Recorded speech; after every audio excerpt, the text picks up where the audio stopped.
তাহলে এখানে দেখো need to be এবং কি আছে need have। তার মানে need মানে কি দরকার বা প্রয়োজন, দরকার বা কি প্রয়োজন। need মানে দরকার আমরা লিখি, দরকার বা প্রয়োজন আমরা বলতে পারি। তাহলে দেখো যদি আমরা সাবজেক্ট হিসেবে আই নেই, সাবজেক্ট হিসেবে কি নেই আই, তো I need a book, I need a book, আমার একটা কি দরকার বই দরকার। তারপরে কি বলতে পারি I need a pen, I need a pen, আমার একটা কি দরকার কলম দরকার। যদি আমি বলি আমার একটা কলম দরকার তাহলে কি বলবো আই নিড আ পেন। ওকে, তারপর আমার একজন বন্ধু দরকার I need a friend, I need a friend. আমার একজন শিক্ষক দরকার I need a teacher, I need a teacher. আমার একজন ভালো শিক্ষক দরকার I need a good teacher, I need a good teacher. আমার কথা কি বুঝতে পারছো? তারপরে তোমার একটি বই দরকার you need a book, you need a book. তোমার একটি কলম দরকার you need a friend, you need a friend.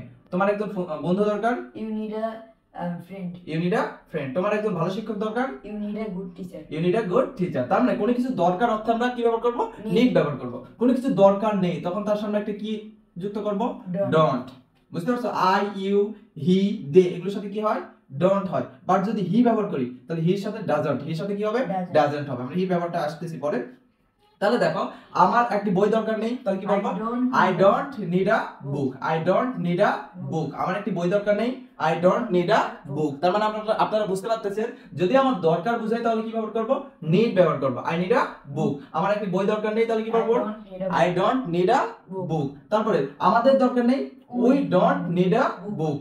তাদের দরকার নেই they don't need a book, they don't need a teacher. তাদের একজন শিক্ষক দরকার নেই। Is it clear? ওকে, যদি হি দিয়ে বলি তাহলে হি থার্ড পারসন সিঙ্গুলার, এইজন্য এস হবে। এর সাথে কি হবে বলো তো এস হবে। তাহলে হি নিডস কি ব্যবহার করব আমরা হি নিডস। তার মানে হি নিডস আ বুক, তার একটি বই দরকার হি নিডস আ বুক। হি কি ব্যবহার করব নিডস আ বুক। তার একটি কলম দরকার he needs a pen, he needs a pen. এখন যদি বলি তার একটি কলম দরকার নেই তাহলে হি ডাজন্ট কি ব্যবহার করব হি ডাজন্ট। তার মানে এই ডোন্ট এর জায়গায় তখন কি হবে বলো তো ডাজন্ট হবে, কারণ কি হি থার্ড পারসন সিঙ্গুলার, হি হলো থার্ড পারসন কি সিঙ্গুলার। আপনারা বুঝতে পেরেছেন? তার মানে আই উই যখন ফার্স্ট পারসন সেকেন্ড পারসন এবং থার্ড পারসন প্লুরাল হবে তখন নিড ব্যবহার করব বা ডোন্ট ব্যবহার করব। কিন্তু যদি থার্ড পারসন সিঙ্গুলার হয় তখন নিডস হবে, তখন কি ব্যবহার করব নিডস ব্যবহার করব বা ডাজন্ট ব্যবহার করব। নিডস বা কি ডাজন্ট। আমার কথা কি বুঝতে পেরেছেন? তাহলে হি হলে নিডস, তার একটি বই দরকার হি নিডস আ বুক, তার একটি কলম দরকার হি নিডস আ পেন। এবার আসি নিড টু। এবার আমরা কি দিয়ে বলতে পারবো নিড টু। ঠিক আছে, নিড টু মানে নিড টুর পরে অলওয়েজ ভার্বের বেস ফর্ম বসে। ভার্বের কি বসে বেস ফর্ম, সব সময় ভার্ব বসে। নিডের পরে নাউন বসে আর নিড টুর পরে কি বসে ভার্ব বসে। তার মানে আমার যাওয়া দরকার আই নিড টু গো, আমার যাওয়া দরকার আই নিড টু গো। আমার কেনা দরকার I need to buy, I need to buy. আমার খাওয়া দরকার I need to eat, I need to eat. Very good. তার মানে আমার শেখা দরকার I need to learn, I need to learn. আমার ঘুমানো দরকার I need to sleep, I need to sleep. আমার লেখা দরকার I need to write, I need to write. তার মানে নিড টু পরে অলওয়েজ ভার্বের কি হয় বেস ফর্ম হয়। যদি আমার প্রয়োজন নেই তখন আমরা কি ব্যবহার করব ডোন্ট। যদি আমার প্রয়োজন নেই তার মানে তোমার যাওয়া দরকার নেই you don't you don't go, need to গো। তোমার কেনা দরকার নেই you don't need to buy, you don't need to buy. তোমার ঘুমানো দরকার নেই you don't need to sleep, you don't need to sleep. তার মানে আমরা নিড দিয়ে এবং নিড টু দিয়ে শিখলাম, তাই না? নিডের পরে কি হয় নাউন হয় এবং নিড টুর পরে কি হয় ভার্ব হয়। আর হির ক্ষেত্রে সেম। তার মানে হি যদি বলি যে তার যাওয়া দরকার তাহলে কি বলবো হি needs to go, he needs to go. তার মানে he third person singular, just এর সাথে একটা কি যোগ করে দেব এস যোগ করে দেব। নিশ্চয়ই অডিয়েন্সরা বুঝতে পারতেছেন যে নেট দিয়ে কিভাবে আমরা সহজেই সেন্টেন্স তৈরি করতে পারবো। আপনারা আমরা কিন্তু সহজেই সচরাচর বলে থাকি যে আমার খাওয়া দরকার আই নিড টু ইট, আমার যাওয়া দরকার আই নিড টু গো, আমার একজন শিক্ষক দরকার তাহলে কি বলবো I need a teacher, I need a teacher. তারপরে আমার একজন ভালো শিক্ষক দরকার নেই I don't need a good teacher. আমার একজন ভালো শিক্ষক দরকার তাহলে কি বলবো I need a good teacher, I need a good teacher. এবার আসি need to be. Need to be কি ব্যবহার করব need to be. Need to be মানে কোনো কিছু হওয়া দরকার, কোনো কিছু কি দরকার হওয়া দরকার। যদি বলি আমাদের ভালো হওয়া দরকার, বি মানে কি হওয়া, বি মানে আমরা কি বুঝি হওয়া বুঝি। তার মানে আমাদের ভালো হওয়া দরকার I need to be good, I need to be good. আমরা বলি না আমার ভালো হওয়া দরকার I need to be good. যদি আমাদের ভালো হওয়া দরকার we need to be good, we need to be good. আমাদের সৎ হওয়া দরকার we need to be honest, we need to be honest, we need to be honest. আমার মোটা হওয়া দরকার আই কি বলবো আমার মোটা হওয়া দরকার। যদি বলি আমার ক্ষেত্রে আমার মোটা হওয়া দরকার তাহলে কি বলবো I need to fat, I need to be, I need to be fat. আমার মোটা হওয়া দরকার, I need to be fat. আমার স্মার্ট হওয়া দরকার, I need to be smart. I need to be smart.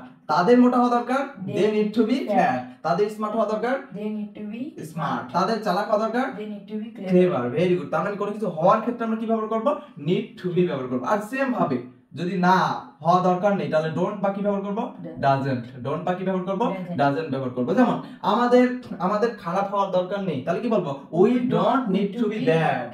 আমাদের খারাপ হওয়ার দরকার নেই, we don't need to be bad. Is it clear audience? Okay, যদি আপনারা বুঝে থাকেন অবশ্যই কমেন্টসে নতুন নতুন সেন্টেন্স করে জানাবেন যে নিডের ব্যবহারটা আপনারা ক্লিয়ার হয়ে গেছেন। ওকে, আমরা এভাবে রেগুলার স্পোকেন ইংলিশে রেগুলার আমরা মানে প্রেজেন্টেশন এভাবে নিয়ে আসবো, নিডের ব্যবহার, মডেল ভাবের ব্যবহারগুলো নিয়ে আসবো।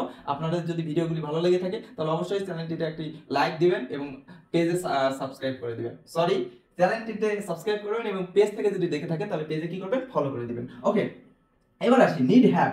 নিড হ্যাভ মানে কি, কোনো কিছু দরকার ছিল। নিড হ্যাভ মানে কি বলো, দরকার ছিল। কোনো কিছু দরকার ছিল। বুঝতে পারতেছো? Yes. কোনো কিছু দরকার ছিল। আর নিড হ্যাভ এর পরে অলওয়েজ ভার্বের V3 বসে। নিড হ্যাভ এর পরে ভার্বের কি বসে, V3 বসে। তার মানে দেখো যে আমার যাওয়া দরকার ছিল, I need have gone। আমার যাওয়া দরকার ছিল, I need have gone। আমার কেনা দরকার ছিল, I need a bot. I need have bought। বাইয়ের পাস্ট ফর্ম কি, Bought। bought, তাই না? তারপর আমার শেখা দরকার ছিল, I need to be learned. No, I need have learned। I need have learned। তারপর আমার লেখা দরকার ছিল, I need have written। I need have written। আমার খাওয়া দরকার ছিল, I need I need have eaten। eaten। তারপর যদি বলি তাদের যাওয়া দরকার ছিল, they need have gone। আমরা কিন্তু অনেক সময় বলে থাকি, ঠিক আছে, এই তোদের ওখানে যাওয়ার দরকার ছিল। তার মানে আমরা এরকম বলতে পারি না যে we need have gone there।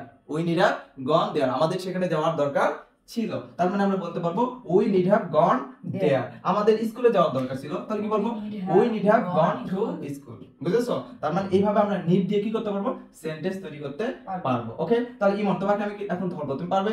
Yes, sir. ওকে, বলো আমার একটি বই দরকার, I need a book. I need a book। আমার একটি কলম দরকার, I need a pen. I need a pen। ওকে, ক্যামেরার দিকে তাকিয়ে বলো আমার একটি বন্ধু দরকার, I need a friend. I need a friend। আমার একজন টিচার, আমার একজন শিক্ষক দরকার, I need a friend. I need a teacher. আমার একজন শিক্ষক দরকার নেই, I don't need a teacher. I don't need a teacher। Very good. আবার বলি আমার যাওয়া দরকার, I I need to। need to go. আমার কেনা দরকার, I need to buy. আমার খাওয়া দরকার, I need to eat. আমার খাওয়ার দরকার নেই, I don't need to eat. I don't need to eat। কোনো কিছু হওয়ার ক্ষেত্রে আমরা কি ব্যবহার করব, need to be। আমার ভালো হওয়া দরকার, I need to be good. আমার সৎ হওয়া দরকার, I need to be honest. Honest. ঠিক আছে, এইচ এর উচ্চারণ, এইচ এর পরে যদি ভাওয়াল থাকে তাহলে ওর মতন হয়, এইচ এর উচ্চারণ হয় না। ওকে, তাহলে I need to be honest. বলো I need to be honest. আমার মোটা হওয়া দরকার, I need to be fat. I need to be Fat. Fat. আমার মোটা হওয়া দরকার নেই, I don't need to be fat. Okay, very good. তারপর বলো আমার মোটা হওয়া দরকার, ঠিক আছে, আমি যদি বলি যে আমার যাওয়া দরকার ছিল, I need have। I need have gone. I need have gone. আমার কেনা দরকার ছিল, I need have bought. Very good. তার মানে এই ক্লাস থেকে আমরা শিখলাম যে নিড এর সকল ব্যবহার। ওকে, নিড দিয়ে আমরা এভাবে হাজার হাজার সেন্টেন্স কি করতে পারবো, তৈরি করতে পারবো। Okay, thank you for watching today's video. Thank you Dev. Thank you.